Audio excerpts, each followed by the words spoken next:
increasing your strength basically measured through your volume, that is sets into reps into poundages or the weight you have lifted. Rate of perceived exertion which is used by lot of advanced athletes. I will ask them to do decline presses on the machine on a single hand, so that will help them understand which muscle they are using, that will help them understand what mind muscle connection really is, and that is when they get good burn, or we can say a good pump. So first activation set for high repetition, and then 3 to 4 sets of cluster set at low repetition. This will help you burn out, this will help you increase your fitness, this will help you increase your work capacity, this will help you increase your hypertrophy. And this sort of workout was used by Arnold. Are these three exercises, squat, bench press, and deadlift, are these sufficient by themselves? Yeah, they are more than sufficient for any athlete, any beginner. So if you just go into gym, so if you just go into your workout in the gym and you just hit your basic compound movements along with some accessory movement. So for example, if you're lacking into your shoulder, you can do side lateral exercises. So if you're lacking into your biceps, you can obviously focus more on your weaknesses. As I Okay. mentioned earlier, that if you have weaknesses in your certain body parts, you will definitely have to work on that. So for me, I was growing at a good rate all over my body, so I didn't just I did not have to focus more on that accessory movement. That was my just issue. Now I perfectly got you. Thank you for Yeah, clarifying. yeah. But now when you start to like level up and do your powerlifting uh, sets and all this, how do you measure your performance? Okay. So basically, your increasing your strength is basically measured through your volume. That is sets into reps into poundages or the weight you have lifted. So Okay, every week has a certain number of volume. So if your volume isn't increasing, you are not progressing. So right. for example, if you change any of these three variables, your volume will change. So for example, if you increased your rep, your volume will increase. That means you are gaining strength. So if you increase your poundage, your volume will increase. That means you are gaining strength. So that is the main basic thing to gauge your strength, which will be very beneficial for any athlete who is looking into strength sport. That is amazing. The formulas, the reps into sets into the weight that you are using. Perfect. Yeah, Uh, yeah. what is RPE, Deva? What is RPE?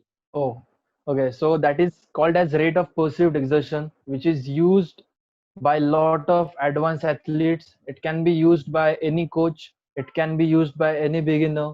So for example, I'll just try to explain it to you that what RP is.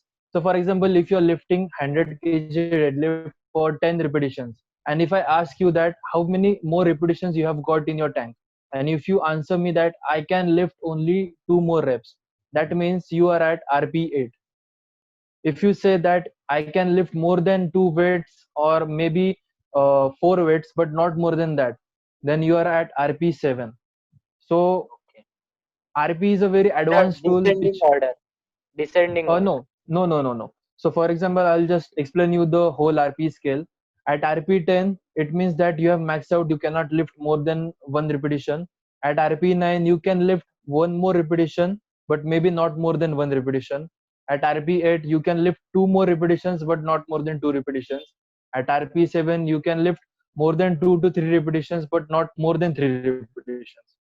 So it just decreases by that Right. scale. Descending. That's what I was Yeah, asking. Descend. yeah. T-shirt it says RP 9000 for Yeah, Goku in Dragon Ball Z. So what yeah, is that? yeah, Oh, yeah. So in that anime, when the Vegeta is measuring the strength of Kakarot, that is Goku, it is so immense that the scouter just blows up. That is over oh, 9,000. So it right, is a right. kind of sarcastic quote which we Okay. created. So whenever I ask my friend, or whenever my friend asks me that what was the exertion for that certain lift, I'll say it was over 9,000. So that was like I was using my whole strength. So that is a short fun quote that we use into our lifting community. Nice, nice. Great. Also, I will not What? prefer. Also, I will not prefer to use RP for anyone who is into the sport like for lesser than 1 year or 2 year, because RP is very uh, I won't say it's not accurate, but it is very hard to gauge, Right. because at the Okay. beginner stage you will improve in every session you do, right? But the Right. advanced athlete will know that, ha baba, I cannot lift more than this. But Right. the beginner So can like improve. For example, if a beginner did 100 kg for 10 repetitions at RP8 in his first session, in his next session he might do 100 kg for 15 repetitions at that same RP, that is RP8. So they just keep right. on progressing in every session. But that's not the case with our intermediate or advanced lifters. So there's a Okay. lot of science and lots of logical thing in strength training. I get it. It is just for like motivation kind of thing, the RP. No, So it's I have not heard. motivation, but it is a bit interesting to use it correctly, because it will help you understand what your exertion really is, right? Oh, So for an example, in this lockdown period, I don't know where my strength stand, right? So basically, when we are programming, we use percentages. Just for example, 100 kg is my one rep max. So that means I will be working in 75 percentage. That will be 75 kgs, right? okay. Strength might decrease if you don't constantly lift the weight. So in my case right now, even if my one rep max is 240 kg in squat, that doesn't mean that whenever I restart my workout again, that Right. my one rep max will be same. So I cannot just assume that my one rep max is 240 kg and I will just use my 75 percentages to start out with. That will be like overshooting for me. Okay. So in that period, I will use RP8. That is, I'll just go into the gym blindly and I will follow whatever I feel. So for example, on my first session I might feel 140 kg is RP8, but might be in second session I will feel 160 kg is RP8. So RP is a like very like vast So tool if I which should understand be it used correct, with the help of advanced athletes. so if I understand it correctly, it is to measure for yourself. Given that you are in the same situation in the same form, then you can Yeah, measure. But suppose yeah. if you So go into gym basically, like 2 months after some period, then your whole scale will only change. yeah. So for example, that's basic auto regulation. Auto regulation means Yeah, yeah, I got changing it. your workout routine on how you According to the feel on form. that day. Yeah, Yeah. yeah. So for example, if Uh, you had a stressful day, 150 kg won't be optimal for your workout that day. So maybe you will just go by your feel, and I will just tell you to do RP8 for 5 reps into 3 sets. So you okay, can just that, change it according to you on how you feel. got it. That an interesting idea.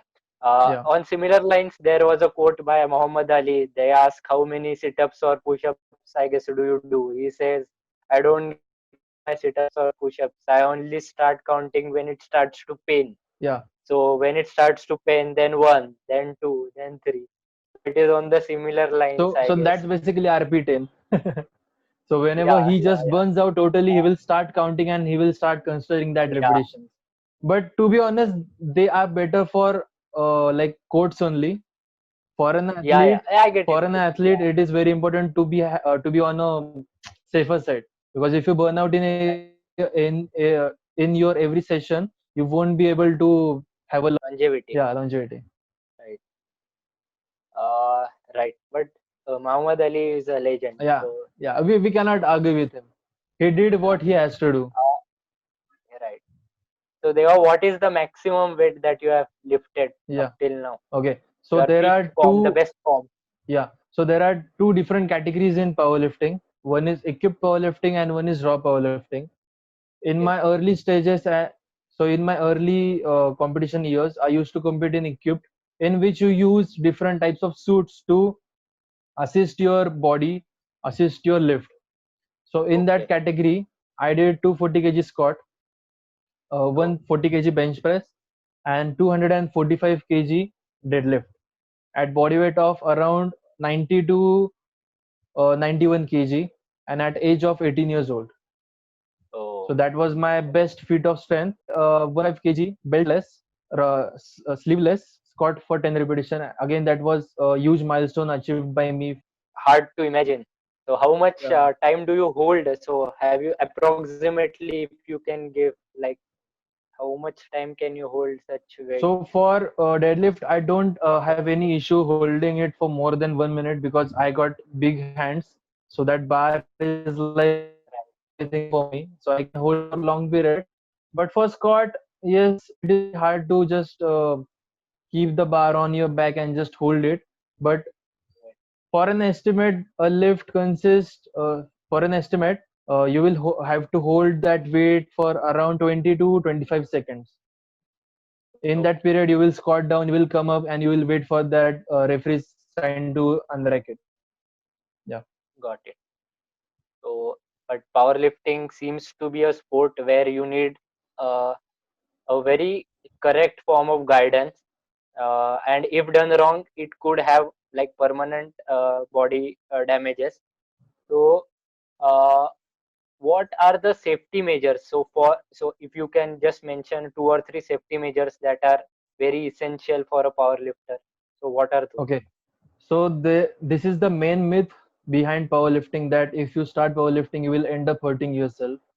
But powerlifting is the most safest sport ever recorded in the Oh, research papers. Weightlifting is at higher injury risk rate, but powerlifting is very safe. Most of the guys who get lower back injuries, it is because they don't have a good form. They ego lift. They just put everything they can onto the bar and they just berserk the power they have and they just lift the weight. So if you lift anything in a wrong manner, it will hurt you, but it won't be hurting you for like permanent damage. It's not like you will end up hurting yourself in 1 to 2 months. So any safety measures for any beginner or any intermediate lifter, just follow a structured program. Know what you are going to do in upcoming weeks, upcoming days. Follow that, stick with it. Don't just do ego lifting. For example, if you're lifting with your friends and your friend just challenges you that do this certain amount of weight for certain repetitions, don't do it. It won't like prove anything to right. them. They will just come, they will just cheer you up. But if you get an injury, you will have to get through it alone. So that's not So optimal. If you want to grow the for most, longer period, just stick with the program you have made for yourself. so if I'm not wrong, you are saying the most important safety measure is to go progressively and not Yeah, take yeah, huge leap. yeah. Right. Progressive overload is the most important thing in any sport. Okay. Yes, absolutely. And we definitely have Now to let's, avoid ego lifting. Lot of I see lot yeah. of teenagers do ego lifting कि भाई मैं करूंगा मुझे आएगा ये. That's not right, bro. Oh, right. इससे like इससे they will just end up hurting themselves. Other than Right. they won't achieve anything. Right. So now let us talk about general fitness and strength building, because you also train people for that. Yeah. So what are the exercise or the machine workouts that you generally recommend to your clients or you follow yourself? Okay. So I have various variety of clients I have. So in my online training, I mostly work with athletes. In my offline, I just work with mid 40s, mid 30s people. They don't need that sort of compound movements, but I try to put that compound exercises in Absolutely. that routine, in their workout routine, because compound exercise is the best source or best exercises you can uh, do. So talking about athletes, for an athlete, it depends upon the weaknesses they have. As I said earlier, whatever weakness they have, I will try to add a few variations which will help them understand what they are doing wrong. Other side, in my personal training, like in fit ranger, I mostly try to give them full body circuits which will help them burn more fat. In full body circuit, I may give them shoulder presses, then overhead presses or hammer curls in a certain manner that they have to just keep on going with that circuit for around 10 to 15 minutes, then take a rest for 2 minutes and then repeat that circuit. So there are a lot of What about principles, there are a pull-up, lot of workout routines. Yeah. pull-ups? What about pull-ups? Are Yeah. they So recommended? they are obviously recommended. As I said, calisthenics is the best source to increase your strength before starting any strength specific sport like powerlifting or weightlifting. So I feel that if you cannot do 10 pull-ups, you do not deserve a gym membership, because a lot of guys I see that they go into the gym and they are just using that lat pulley machine, which is very easy, but they can't do more than 1 or 2 pull-ups. That means they are weak. That is why they are using the machines. Most of the I time saw I you. will suggest most of the time I will suggest a machine only when, or only if you have certain type of injury or you are really weak. But until then I'll just ask you to do barbell exercises or dumbbell exercises. If on a dumbbell exercises you will use a lot of your stabilization, like your core muscles. You will focus on your certain muscle. For example, if you're shoulder pressing on a dumbbell, you will know that your front deltoid is working. If you're bench pressing, you know that your pectoral muscles are working. So every exercise has its pros and cons, and machines come into play only if you are weak, you have injury, or you have trouble getting mind muscle connection. Okay, so That was most a of the very time, important point. yeah. That was very So most important. of I the didn't knew time, that. yeah. So most of the time, what happens when you are doing a barbell movement, you just muscle up everything you have. You don't focus on your muscles. So whenever I ask anyone that, are you feeling your pectoral muscles while doing bench press? They will just say, no, I'm not feeling anything. I'm just pushing the weight up and down. So that time I will ask them to do decline presses on the machine on a single hand. So that will help them understand which muscle they are using. That will help them understand what mind muscle connection really is. And that is when they get good burn, or we can say a good pump. So it depends Nice. upon the situation totally. I saw your video. You did pull-ups with just 2 fingers, so that was amazing for me. Like, Yeah. Yeah. uh, so there is a myth about. I don't know if there is a myth, but it is generally true that people who have strength, who are into powerlifting or bodybuilding, so these people are not very athletic. But I saw your video. You were doing black back flips or and all that stuff. So do you deliberately keep in such form where you are both athletic or and have strength, or is it just natural to you? Is it just the genetic? So I can do certain movements very perfectly. I cannot run for a long period of time. I cannot sprint.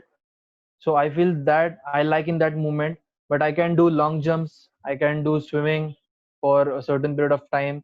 I can do a lot of repetitions on pull-ups, but running and jogging is not my thing. Okay. So also I am at that certain body weight, which is very good for an athlete, because I'm not too heavy, I'm not too light. I'm at middle, that is 90 to 100 kg, which is very optimal for any athlete. Also, cardio is very important if you're into strength sport, but lot of time people misguide. Like for example, if a certain woman comes into a gym, they will ask them to do just cardio. But what happens there is, when you excessively do a cardio or a sprint or anything, any sort of movement which includes running or walking, you will not only lose your body fat, but you will lose your muscles as well. Right. So most of the time you might have seen that whenever a guy transforms or a woman transforms from a fat loss journey, they just look very skinny because their muscles are totally flat. They don't have anything in their muscles because they are already carb depleted. They don't have water in their muscles. They are not using the muscles. That's why their muscles don't look huge. So cardio is good for your cardiovascular health, but it should be used at right period and at right block of your training routine. So for me, I don't usually add cardio that much because my job is to like stand whole day, walk whole day, and then the compound exercise which I do, I just get whatever I have, whatever my goal is from that certain movements only. So I don't have to focus more on the cardio. But yes, when I was preparing for my backflip, I was running for 10 to 15 minutes because I need that stamina to continuously jump, continuously do high jumps for given number of period or given number of time. So it just depends upon Right. what stage of life you are in. So if you are Yes. just into general fitness, I'll prefer to like do cardio twice or thrice in a week. That will be at a very moderate rate to just improve your cardiovascular health, and then just compound exercises and few accessory movements which you love or which you lack in. That's it. Okay. And it brings me to a question where how do powerlifters practice powerlifting or weight training in home at home? Okay, Because of the so lockdown, there's you know that we cannot go to the gym, but and yeah. many a times it happens like people are stressed down due to office. They are just very lethargic and don't have the energy to go to the gym. So what are the things they can do at home that will Okay, help them in the whole strength? so there's a thing called GPP, that is general physical preparedness. In that certain type of workout, I try to put in all sort of bodyweight exercises, all sorts of cardio, that is running or jumping or just frog walks, all sort of bodyweight exercises basically. So I guess that helps a lot of strength athletes, and I guess most of the athletes lack in that movement. So that is why I personally add GPP days into my clients routine every time I coach them. For me in this period, maintaining strength level without having external weight is very hard. So it is prominent that you will lose your strength, but it is also evident that you will gain more strength when you start working out again, start using external weights again. So you Right. just have to focus on maintaining your fitness and maintaining your physique or certain body fat percentage. So right now my goal is just to be as fit as I can. I Right. have to just monitor my calories, monitor my nutrition, and I don't just want to be less athletic in this period.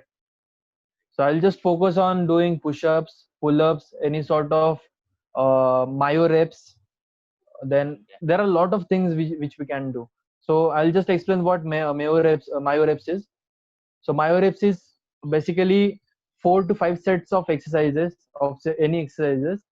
So in first activation set, you will do 20 repetitions of that certain exercises. Then you will wait for 15 seconds, or you will breathe, you will take deep breaths for 3 times, and then you will just lift that weight again, and you will do 15 repetitions. That is called as cluster sets. So first activation set for high repetition, and then 3 to 4 sets of cluster set at low repetition. This will help you burn out, this will help you increase your fitness, this will help you increase your work capacity, this will help you increase your hypertrophy. And this sort of workout was used by Arnold, this sort of workout was used by lots of bodybuilder. It basically increases time under tension. So what happens when you do a normal set, you will do 10 repetitions, you will wait, you will take a round of whole gym, you will talk with someone, your pump will just fade out, you will just Mm. become a normal guy again, then you will come again, and then you will just do it. But this myo set or this myo principle helps you to work out in short period of time, to increase muscle mass faster. There are lots of benefit in this sort of training. Wow, you are adding a lot of value to the viewers' times, to my knowledge. I didn't Yeah, knew about any of this stuff, but thanks a lot for sharing such detailed information.